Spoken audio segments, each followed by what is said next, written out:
Tita, payag ka ba na maging love team ang Cap Ford? Yun! Oh, Cap Ford. Oo naman. Cute naman sila, di ba?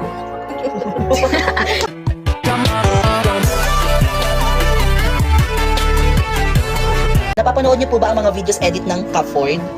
Yes. Alam mo ba, yan pala, every night parang, yun pinapanood ko yung mga edits na. Panalo! Oo. Kaya medyo mula ng tulog. Hindi talaga natutuwa lang kami, kahit yung dad. Kasi nag-enjoy kami. Kasi palagi every night, nanonood talaga sa TV. Yung mga, lalo na pag Cap Ford, yun, pinapanood talaga. Nag-enjoy kami sa mga edits ng Cap Ford. Good question to. Ano po masasabi niyo kay Caprice?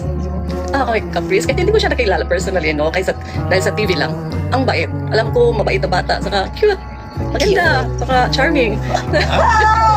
Pinapalaki ng maganda ng parents. Kaya, Guys, nandiyan si Tita. thank you, magbagsak na Cap kayo. Ford.